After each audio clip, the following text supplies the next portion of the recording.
Welcome back to another story time with Puppeteer. Part 3 of the tunnel. Still think about that day. Like I said, I would add details that I left out of the story because it just wasn't, the video couldn't go long enough. Sydney. There was a big government plan to tap the underwater reservoir underneath Sydney, and that was true. They did put about 4 million, 4.5 million, something like that, towards it to have renewable, like water, be able to use it as much as they want and not really ever consider running out. They scrapped the plan after weeks, only weeks, 3 or 4, scrapped it completely. Told us nothing about why they scrapped it. Just said, oh, they found another more reasonable way. Yeah, we all know. We know what you have down there. Now, my friend,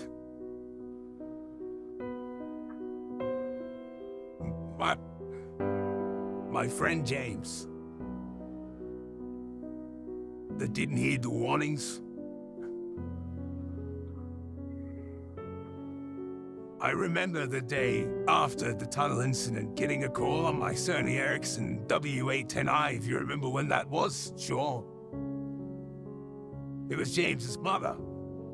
She was calling me to ask had I seen him. I said no. I haven't. Is he okay? Now, I'm not going to disclose details that the family really doesn't want brought up, because I'm still friends with his family, and not something that you want to think of all the time. I wish he'd listened. I wish my friend was here this day.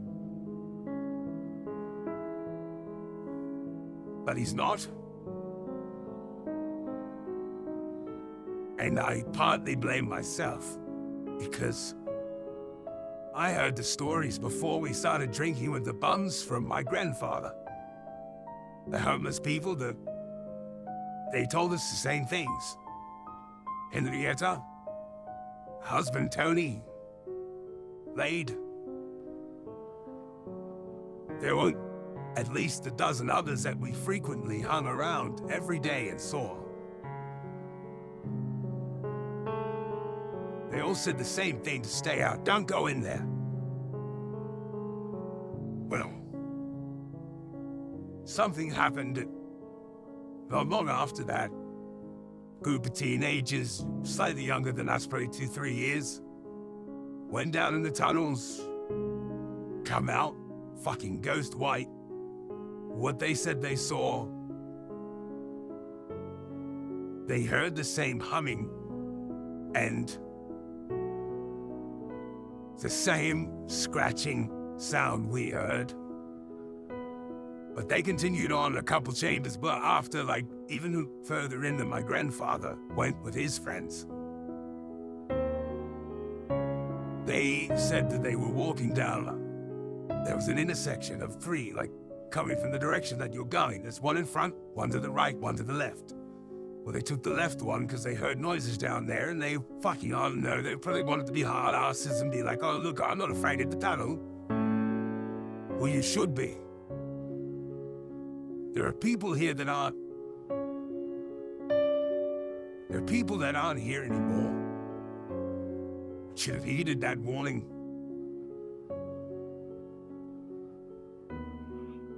I should have heeded that warning.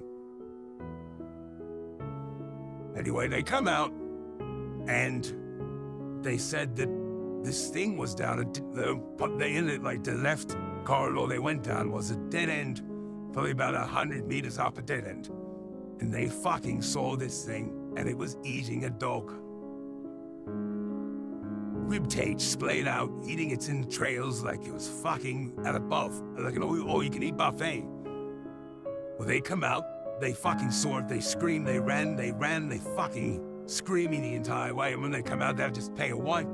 All refused to say what happened until, like, days later, they told their parents. Their parents went to the police. The police said they shouldn't have been down there. It's just some crazy homeless man. Well, I tell you what, that thing, and the police basically said, you shouldn't go down there. It's a homeless man. What homeless man is 6'7" fucking 6? Has arms that are longer than fucking most of our bodies. No lips. Pale white, no hair, and blackened eyes, and then just devours everything and kills everything in its path. Why? That's a homeless man? The fuck happens? Do they go down there and they change or something? Is it like a fucking werewolf dinner plate? Some kind of crazy bullshit they fucking spread out. They just didn't want the publicity of being thrown under the bus because they fucking didn't warn us what was under there. Well, those of us who've gone down there, we know. We know all too well that your lies will not fucking penetrate our bullshit, boy.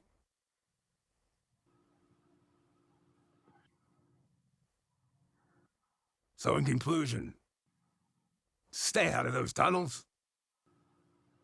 I have a few more creepy stories that I've encountered over my life because I've gone to a lot of fucked up places, and I'll disclose them soon in the series. I don't count this as a series. This is a story that's close to my heart.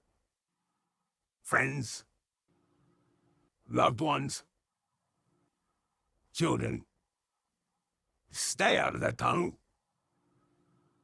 The rumors aren't worth it. Sydney's not worth it. Not to die under there. From a creature that has no semblance of fucking reasoning. No semblance of human dignity. It just kills, eats, kills, eats, and kills and eats more.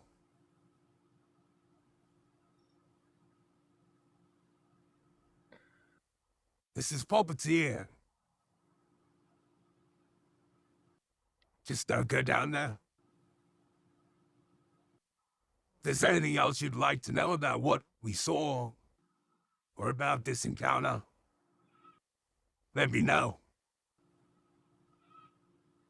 I'll disclose what I can. What I can. Right now, I'm still doing parodies and covers and the introduction of my new character. Who seems to be self-aware. And that's neither here nor there, sort of part of this. This is a real story from a real man to a real audience. Just don't go down there, okay? Go film a railway somewhere else. Go pretend that you want to film a video, go do it somewhere else and pretend that it's in Sydney tunnels. Just don't go in there. Even to this day, people go missing. Police do nothing, say it's all your fault, this homeless man. Well, how can there be a same fucking homeless man running around for more than 100 fucking years, murdering and eating people underneath the goddamn city, and no one gives a damn? No one even fucking knows. You talk to people outside of Sydney, they've never heard of this shit. They've never even fucking heard of it.